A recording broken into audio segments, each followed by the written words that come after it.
Bonjour et bienvenue chez Comptalia. Nous allons consacrer aujourd'hui le zoom de la fiscalité à une précision apportée par la jurisprudence à propos du calcul du seuil des recettes en dessous desquelles les plus-values peuvent être exonérées. Alors, replaçons les choses dans leur contexte. Je vous rappelle en 2 mots quelle est la situation. Les toutes petites entreprises, celles petites, disons, celles qui ont un chiffre d'affaires ou des recettes inférieures à 250 000 euros ou à 90 000 selon qu'elles font des ventes ou des prestations de services, sont exonérées sur les plus-values, exonération totale, et vous savez, entre 250 et 350, entre 90 000 et 126 000 pour les prestations de services, on a une exonération partielle. Donc, ça c'est bien connu, les petites entreprises sont donc ainsi exonérées sur les plus-values. La question qui est posée, et la précision, vous allez voir que c'est une précision intéressante, quant aux modalités de calcul de ces recettes, le calcul du seuil, comment on calcule les recettes et comment on permet de savoir si ces recettes sont inférieures ou non au seuil. Alors, donc, on prend en compte, nous dit le texte, les recettes réalisées, bien sûr, et puis, le texte du Code général des impôts, c'est l'article 151 septies, dit qu'il faut rajouter aux recettes de l'entreprise, le cas échéant, la part des recettes qui revient au contribuable dans une société de personnes, qui n'est pas liée. C'est bien sûr une société qui serait à l'IR, vous savez, société dite de l'article 8, les semi-transparentes. Comme vous le savez, dans ce cas, l'associé est imposé sur la fraction qui lui revient dans les résultats. Et par conséquent, là, pour l'application de ce seuil, l'article 151 septies dit bien que le cas échéant, si un entrepreneur individuel est également associé d'une société de personnes, on va donc tenir compte et on va rajouter pour l'appréciation du seuil de 250 000 par exemple, on va y rajouter la part des recettes qui lui reviennent dans la société. Ben, ça c'est le contexte. Alors, quels étaient les faits dans l'affaire? Alors, il s'agissait ici d'un contribuable qui était associé d'une société de personnes, une société viticole, une grosse société. Alors, il vendait 2000 parts sur les 6000. Autrement dit, 2000 sur 6000. Il avait donc droit au tiers, puisqu'il avait le tiers du capital.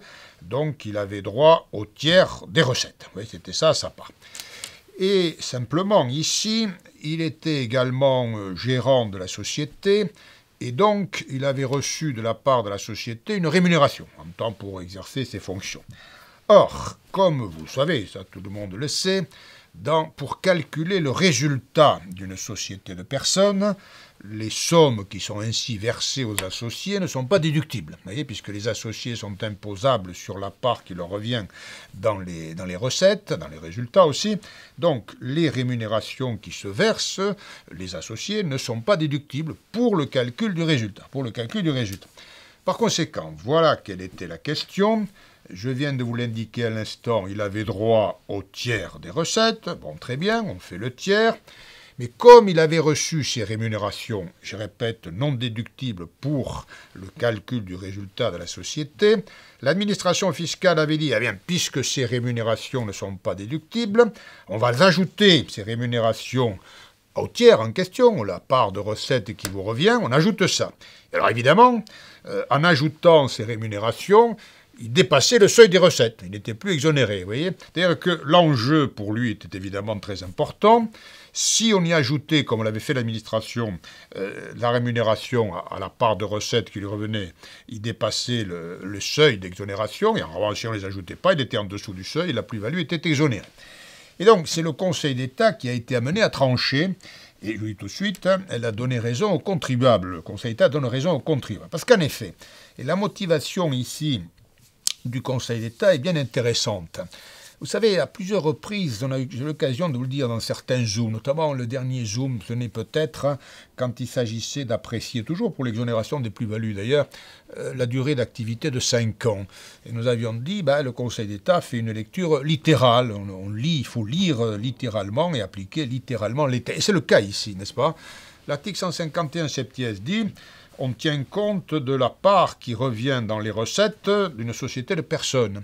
Et donc le Conseil d'État dit, le fait que les rémunérations ne sont pas déductibles pour le calcul du résultat de la société. Ça, c'est une mesure de calcul du résultat, c'est une mesure fiscale, bien sûr, mais le texte dit bien que pour la détermination du seuil, des 250 000 ou des 90 000 en l'occurrence, vous voyez, il faut tenir compte de la part qui lui revient dans les recettes.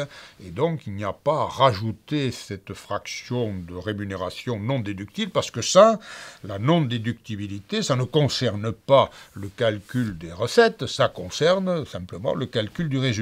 Vous voyez, c'est une interprétation littérale, on applique les textes littéralement, encore une fois, ce qui est heureux, parce que du coup, on sait à quoi s'en tenir. Et donc, compte tenu de ce que je vous disais, le Conseil d'État donne raison au contribuable, donne tort à l'administration, et du coup, ce contribuable a bien été exonéré sur la plus-value. Mais une interprétation littérale peut avoir des conséquences pratiques tout à fait intéressantes pour le contribuable, bien sûr. Voilà, je vous remercie, et je vous donne rendez-vous pour notre Zoom de la fiscalité chez Comptalia. Au revoir.